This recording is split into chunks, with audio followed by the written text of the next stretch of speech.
हम लोग DElEd PTC second semester का मैथ पढ़ेंगे, जिसमें हम लोग समीकरण के बारे में अगली वीडियो में पढ़ा था। इस वीडियो में हम लोग बीजी व्यंजक और व्यंजकों का गुणनफल तथा सर्वसमीका के बारे में पढ़ेंगे। तो हमने जो पिछला आपका वीडियो पढ़ा था समीकरण, तो समीकरण आपको मैंने एक बार फिर से हम जिक्र कर देते हैं उसका। जैसे मैंने आपको समीकरण बताया था कि x+4 बराबर क्या है 16, यानी x+4 बराबर क्या है 16। यहाँ पर क्या होता है, जो बराबर का चिन्ह होता है यह किसको दर्शाता है, समीकरण को दर्शाता है। समीकरण में क्या होता है, बराबर का चिन्ह होता है। लेकिन हमको क्या पढ़ना है, बीजी व्यंजक पढ़ना है। बीजी व्यंजक मतलब जैसे इस पद को हम ले लें, यहाँ पर जैसे x+4 आए और 2x+4y आए, यानी इस प्रकार के जैसे हम लोगों को दिखाई दे पद, यानी व्यंजक दिखाई दे, तो इनको हम लोग बीजी व्यंजकों के नाम से क्या करते हैं, जानते हैं। बीजी व्यंजकों को जानने से पहले हम लोगों को कुछ बातों को जानना बहुत ही जरूरी है, तभी हम लोग बीजी व्यंजक को अच्छे से क्या कर सकते हैं, पहचान सकते हैं। जैसे मैं एक एग्जाम्पल आपको लिखता हूँ, जैसे 7x + 2x उसके बाद +3। मैंने यहाँ पर एक आपका क्या लिखा है, एक एग्जाम्पल लिखा है। इस एग्जाम्पल के जरिए मैं आपको कुछ इंपॉर्टेंट चीजें बताऊंगा जो आपको बीजी व्यंजक समझने में क्या हो, आसानी हो। जैसे चर किसे कहते हैं, अचर किसे कहते हैं, उसके बाद पद पूछा जाता है, पद किसे कहते हैं, फिर उसके बाद गुणनखंड, फिर उसके बाद गुणांक। ये तीन चीजें ये इतनी चीजें 1 2 3 4 5 चीजें आपसे पूछी जाती हैं, जो बीजी व्यंजकों में जानने के लिए सबसे बहुत ही बेसिक इंपॉर्टेंट चीजें होती हैं। इनको जानना बहुत जरूरी है। जैसे यहाँ पर आपसे पूछा जाए चर किसे, जैसे में पहला हम लोग देखते हैं इसका डिफिनीशन क्या है। चर किसे कहते हैं, अचर किसे कहते हैं, पद किसे कहते हैं, गुणनखंड किसे कहते हैं और गुणांक किसे कहते हैं। जैसे चर यानी वे राशियां जिनका मान क्या होता है, स्थिर नहीं होता है, मतलब निश्चित नहीं होता है। जैसे यहाँ पर आप देख रहे हैं 7x 2x, इसमें जो x है, इसमें क्या है आपका x आए चाहे y आए चाहे z आए, इनका मान निश्चित नहीं होता, इनका मान परिवर्तन के अनुसार बदलता रहता है, इसलिए इसे क्या कहते हैं, चर कहते हैं। आइए हम दूसरा देखते हैं, अचर किसे कहते हैं। यहाँ पर देखिए 7x है और 2x है, इन सब के साथ क्या है, 7 और 2 के साथ x जुड़ा हुआ है, लेकिन इसमें जो 7 और 2 है यह अचर है, इनका मान कोई भी परिवर्तन नहीं होगा। 7 2 3 इसमें क्या है, अचर है। ये क्या है, इसका मान स्थिर होता है, इनका मान स्थिर नहीं होता है, इनका मान क्या होता है, स्थिर होता है, इसलिए इसे हम लोग क्या कहते हैं, अचर कहते हैं। क्या कहते हैं, अचर कहते हैं। अब बात करते हैं पद की, कि पद किसे कहते हैं। पद यहाँ पर देखिए मैंने आपको 7x लिखा है और यहाँ पर प्लस लगाया है, फिर 2x लिखा है, फिर प्लस लगाया है, फिर 3 लिखा है, यानी प्लस से पहले वाला जो होते हैं, प्लस चिन्ह से पहले जो उसे कहते हैं पद। यहाँ पर भी जो प्लस से पहले इसे हम लोग क्या कहेंगे, पद। यह भी आपका क्या है, एक प्रकार का एक पद है, ठीक। तो यहाँ पर पद क्या होते हैं, 7x + 2x plus 7x, 2x, आपका क्या है 3। यह क्या है, पद है, जो चिन्हों के द्वारा क्या होते हैं, पद हमेशा आपस में जुड़े रहते हैं। आइए अब हम लोग गुणनखंड के बारे में जानते हैं कि गुणनखंड किसे कहते हैं। जैसे मैंने यहाँ पर 7 और क्या लिखा है, x लिखा है, तो यहाँ पर 7 के साथ जुड़ा हुआ है किसका, x का। इसी तरह अगर आपका 2 और क्या है में x का जुड़ा हुआ, इसे हम लोग क्या कहते हैं, गुणनखंड कहते हैं। क्या कहते हैं, गुणनखंड कहते हैं। इसी प्रकार गुणांक देखिए, गुणांक क्या होता है, जैसे यहाँ पर आप देखेंगे 7x है और क्या है 2x है, तो यहाँ पर जो x के साथ जो संख्यात्मक मान जुड़े होते हैं, यानी जो चर और अचर के साथ जो संख्या वाले मान जुड़े होते हैं, उसी को हम लोग क्या बोलते हैं, गुणांक बोलते हैं। जैसे आपसे पूछा जाए x का गुणांक कौन है, तो x का गुणांक क्या है 7 है। इसी तरह यहाँ पर भी x का गुणांक पूछा जाए तो क्या है, तो आप क्या बताएंगे 2 बताएंगे। इसी तरह 3y है तो y का गुणांक क्या है, तो 3 है।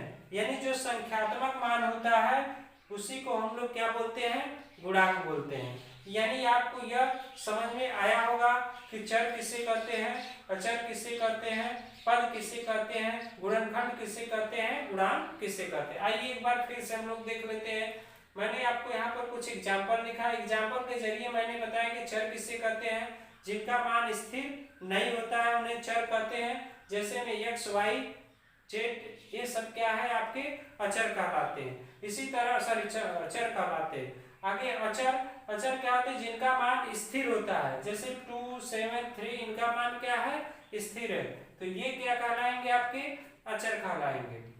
उसके बाद पद क्या होते हैं, मैंने बताया जो चिन्हों के जरिए जो जुड़े होते हैं, चर और अचर का मान जो चिन्हों के जरिए जुड़े रहते हैं उन्हीं को हम लोग पद बोलते हैं। जैसे 7x 2x 3 इसमें क्या है आपके ये पद है। उसी प्रकार यहाँ पर आइए गुणनखंड का देखते हैं। मैंने बताया था गुणनखंड किसे कहते हैं, जब चर और अचर का क्या हो, एक दूसरे में गुणा हो, उसे हम लोग क्या बोलते हैं, गुणनखंड बोलते हैं। क्या बोलते हैं, गुणनखंड बोलते हैं। इसी अनुसार गुणांक किसे कहते हैं, जब क्या हो, चर के साथ संख्यात्मक मान जुड़ा हो। चर अचर के साथ क्या जुड़ा हो, संख्यात्मक मान जुड़ा हो, तो उसे हम लोग क्या बोलते हैं, गुणांक बोलते हैं। जैसे 7 2 3 ये सब क्या है आपके गुणांक है।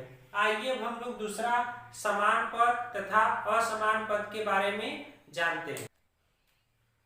आइए अब हम लोग समान पद और असमान पद के बारे में देखते हैं। समान पद किसे कहते हैं, असमान पद किसे कहते हैं। जैसे मैंने आपको लिखा 3x plus 2x plus 4x, यानी यहाँ पर देखिए जो x चर वाले हैं उनमें x सब में क्या है, समान है।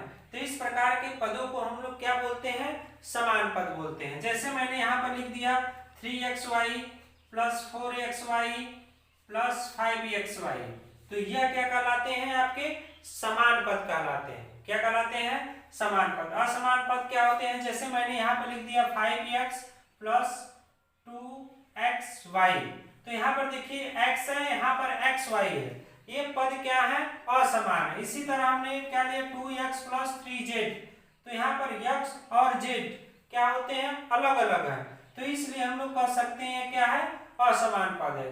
जो समान पद है और असमान पद है इनका प्रयोग जोड़ने व घटाने में किया जाता है। आगे चलकर हम बताएंगे जब जोड़ा जाता है और घटाया जाता है तो समान पदों को ही जोड़ा तथा घटाया जाता है। जैसे मैं सपोज दैट आपको, जैसे मैं यहाँ पर आपका 3x प्लस 2x, 3x और 2x है, ये इसमें क्या है, समान पद है। जब समान पद होंगे तभी आपस में जुड़ेंगे, तो ये कितना हो जाएगा, 3 2 5x, क्या हो जाएगा 5x। यानी हम लोग समान पदों को ही जोड़ते हैं तथा घटाते हैं। इसलिए हम लोग याद रखेंगे कि जो जैसा हमको व्यंजक मिले उन व्यंजकों में समान पद होने चाहिए। जब वह समान पद होंगे तभी वह आपस में जोड़े तथा घटाए जाएंगे। जैसे यहाँ पर 5x प्लस 2xy है, तो इनमें समान पद नहीं है, इसलिए ये आपस में नहीं जुड़ सकते हैं। इसी प्रकार यहाँ पर 2x प्लस 3z है, इसमें भी आपके समान पद नहीं है, इसलिए आपका क्या कर सकता है, नहीं जुड़ सकता है। अब आइए हम लोग देखते हैं एक पदी, द्विपदी और त्रिपदी और बहुपदी किसे कहते हैं। आइए अब हम लोग एक पदी, द्विपदी, त्रिपद और बहुपद के बारे में जानते हैं कि एक पदी किसे कहते हैं, द्विपदी किसे कहते हैं, त्रिपदी किसे कहते हैं और बहुपदी किसे कहते हैं। जैसे मैंने यहाँ पर लिखा 3x 4x 4y 3z, तो यह आपके एक पदी, यानी जिनमें क्या हो, एक पद हो, उन्हें हम लोग क्या कहते हैं, एक पदी कहते हैं। ऐसा व्यंजक जिनमें क्या हो, एक पद हो, तो वे क्या कहलाते हैं, एक पदी कहलाते हैं। द्विपदी क्या होते हैं, जैसे मैंने लिखा 2x प्लस 3y, तो यह आपके क्या कहलाएंगे, द्विपदी कहलाएंगे। क्या कहलाएंगे, द्विपदी। जैसे मैंने यहाँ पर लिखा 2xy प्लस 3zy, तो यह आपके कैसे हैं, द्विपदी है। कैसे हैं, द्विपदी। त्रिपद क्या होते हैं? जैसे मैंने लिखा 2x + 3y + 3xy, तो यह आपके इसमें कितने पद हैं? 1 2 3 पद है। कितने पद है? 3 पद है, इसलिए इसको हम लोग क्या बोलेंगे? त्रिपद बोलेंगे।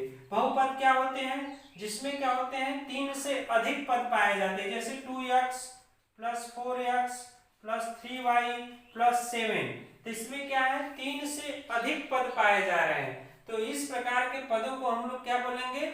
बहुपदी। यानी इन सब में जो जिनमें एक पद पाया जाए तो वह एक पदी, जिनमें 2 पद पाया जाए तो द्विपदी, जिनमें त्रिपद है तो 3 पद है तो उनको त्रिपदी, और जिनमें 3 से अधिक पद पाए जाते हैं उनको बहुपद कहा जाता है। तो यहाँ पर हम लोग को ध्यान देना है, जो आपका द्विपदी है तो हम लोग इसको इस तरह से नहीं लिख सकते हैं, यानी जब समान पद रहेंगे तो इसको हम लोग द्विपद के नाम से नहीं बोलेंगे, क्योंकि यह पद आपस में जुड़कर एक पदी का, जैसे पांडु कितना होता है? 7x, तो यह आपके एक पद बन जाएंगे। क्या बन जाएंगे? एक पद। यानी जो पद होने चाहिए वह अलग अलग होने चाहिए, जिससे क्या हो? आपस में जुड़े न। तो इस प्रकार के पदों को हम लोग क्या बोलते हैं? द्विपदी, त्रिपदी और बहुपदी। और आपको इसके बाद जो मैं व्यंजकों का जोड़, घटाना और गुणा के बारे में अगले वीडियो में बताऊंगा। उम्मीद होगा कि जो ये बेसिक जो बीजी व्यंजक के बारे में था आपको अच्छे से समझ में आया होगा। आज के लिए बस इतना ही। धन्यवाद।